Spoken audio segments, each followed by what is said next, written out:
Membangun PKBM ini kan tidak langsung seperti ini.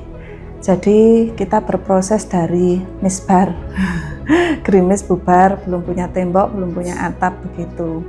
Tapi apakah harus seperti itu terus, kan harus tergerak, ada memiliki unit usaha untuk mensupport kegiatannya. Awal itu dari masyarakat masih biasa-biasa saja, bahkan belum tergerak untuk melanjutkan sekolah. Rata-rata di sini masih belum istilahnya mementingkan pendidikan, Pak. Banyaklah enggak sekolah juga nganu kok bisa jadi juragan gitu, pikirnya gitu. Enggak sekolah ya enggak apa-apa, penting bisa ini bisa itu begitu. Jadi masih tantangannya di awal itu masih sangat sulit. Namun ketika kita sudah beraksi nyata ya, membuktikan hasil nyatanya, alumninya bisa melanjutkan pendidikan lagi ke universitas. Kita bekerja sama dengan universitas dan bekerja sama dengan perusahaan sehingga mereka bisa sambil kerja dan sambil kuliah. Untuk program yang kami laksanakan, Pak, itu berbasis kebutuhan. Jadi kami tidak memaksakan jenis apa yang istilahnya, misalkan program di sini tata kecantikan, menjahit apa, sedang mereka tidak butuh atau tidak menginginkan itu. Namun berdasarkan kebutuhan dari masyarakat, kemudian kebutuhan dari pangsa pasar yang saat ini dibutuhkan jenisnya apa begitu. Selain akademik itu pasti ya Pak di kesetaraan, tapi untuk keterampilannya kan kita menyesuaikan yang dibutuhkan oleh pangsa pasar. Harapannya apa? Agar jasa maupun produk yang mereka belajar di sini itu kepakai dan benar-benar untuk bisa berwirausaha mandiri maupun bekerja pada dudi. Untuk praktik baik itu yang menilai orang lain ya Pak ya. Hanya kami merasa ada sedikit added value di lembaga kami. Nilai lebih lembaga kami adalah terintegrasi pada pemberdayaan dan kewirausahaan. Jadi pada saat kami mulai berdiri di tahun 2010, di mana lembaga-lembaga masih sangat jarang, mungkin se-Indonesia sangat jarang yang menerapkan kewirausahaan di lembaganya, kami sudah langsung melakukan itu. Karena apa Pak? Kami tidak mau bergantung pada pemerintah. Ya meski pemerintah adalah pembinanya, tapi yang mendirikan ini kan atas kemauan sendiri, atas kemauan keperluan dari masyarakat, sehingga kami tidak mau membebani pemerintah terlalu lebih.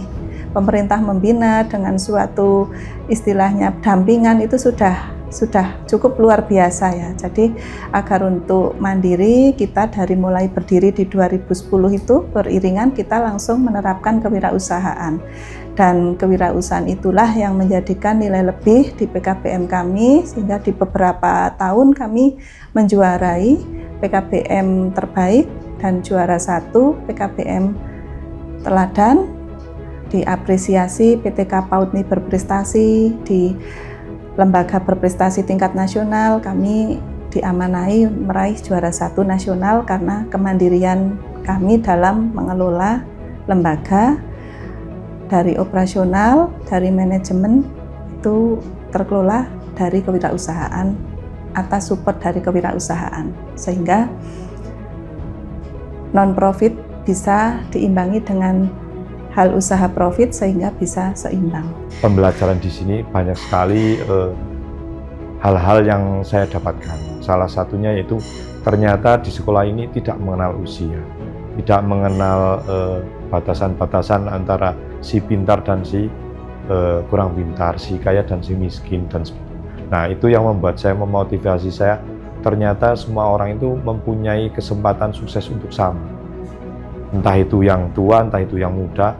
Nah selama mereka masih mau ikut dalam pembelajaran, pola pikir itu mulai berubah. Yang dulu saya pola pikirnya, oh sekolah itu hanya untuk mendapatkan ijazah. Ternyata setelah pembelajaran di sini tidak hanya sesederhana itu. Pola pikirnya jadi lebih luas lagi lah. Setelah masuk ke PKBM ini, saya mendapat berbagai macam keterampilan seperti menjahit, kemudian ada komputer juga. Jadi sewaktu dulu itu saya itu kan sifatnya itu mendiam, terus kemudian bertemu dengan para tutor, teman-teman baru yang semula saya itu tertutup. Jadi perlahan bisa membuka diri untuk menerima teman baru begitu. Dari keterampilan yang saya dapat di sini, seperti contoh menjahit, walaupun terkesan simple, namun mengandung filosofi yang berarti. Seperti pejuang kita yang telah menjahit di era yang dahulu, mungkin inilah cara agar kita itu bisa merasakan perjuangan mereka begitu. Saya mengambil keterampilan, itu ada tata rias, tata busana, tata seni tari di PKBM Cemerlang. Selama proses pembelajaran itu sangat menyenangkan ya, karena kita nggak cuman belajar, tapi kita saling sharing-sharing pengalaman, jadi asik lah. Kita membuat anyaman tas dari anyaman mendong, itu fungsinya untuk selain untuk souvenir ya, itu bisa dimanfaatkan untuk, kan di sini PKBM juga membuat oleh-oleh khas Wonosobo. Jadi itu bisa dipakai untuk membungkus daripada membungkusnya pakai plastik, ya kan? Itu kan bisa nanti dimanfaatkan lagi. Selain itu ramah lingkungan, sekaligus juga nantinya bisa dipakai untuk keperluan yang lain. 3 lembar ini, 3 lembar mendong, itu nanti bisa dibikin menjadi 4 tas. Jadi ini nanti dibikin pola seperti ini, nanti hasilnya tasnya seperti ini. Kalau saya melihatnya tidak hanya di jurusan jahit ya, ada yang sulam pita, ada yang komputer. Itu kalau saya melihatnya lulusan yang dari sini yang intinya sudah berlatih keterampilan itu, ada yang malah sekarang jadi tutor. Dari siswa loh. Dari siswa yang tadinya belajar tapi dia menekuni itu, sekarang juga jadi instruktur, jadi tutor. Tantangan dalam menjadi tutor di PKBM Cemerlang adalah dalam menyesuaikan metode pembelajaran bagi peserta didik yang memiliki latar belakang yang beragam dan berbeda-beda.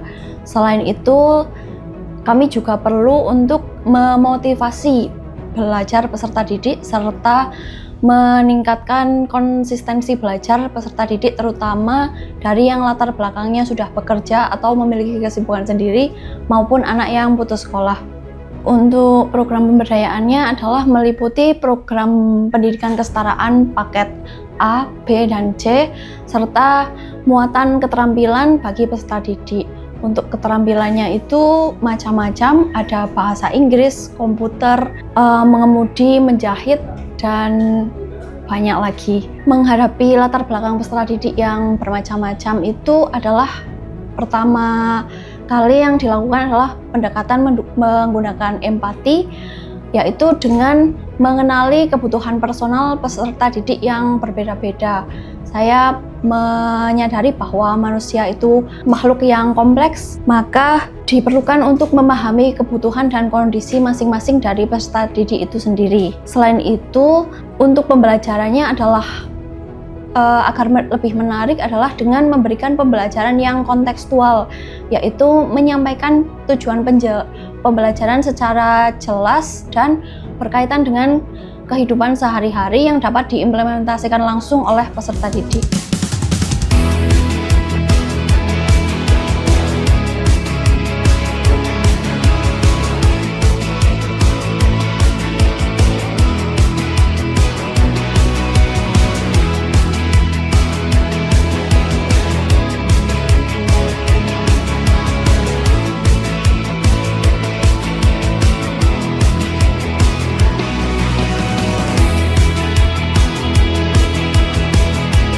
Ciptakan hal-hal baru penuh dengan inovatif, kreativitas, dan yang pasti saling mendukung. Yang memang masih belum bisa belajar formal, tidak usah minder. Masih ada peluang-peluang atau kesempatan-kesempatan dari pemerintah yang memang menyediakan pembelajaran non formal. Dan itu pun tidak kalah dengan pembelajaran yang formal. Yang penting asal niat, mau, itu insya Allah di sini siap untuk menabung dan siap untuk memberikan fasilitas yang maksimal. Ya intinya semoga PKBM Cemerlang sukses depannya, bisa menjangkau ke semuanya. kedepannya mudah-mudahan PKBM semakin menampung, karena PKBM itu kan bukan sekolah formal ya, tapi banyak siswa di sini yang memang membutuhkan. Saya berharap teman-teman paket A, B, dan C dapat belajar seumur hidup, mengembangkan pembelajaran sepanjang hayat, dan bahwa pembelajaran itu tidak hanya di ruang kelas, tetapi juga dapat kita dapatkan di berbagai aspek kehidupan sehari-hari.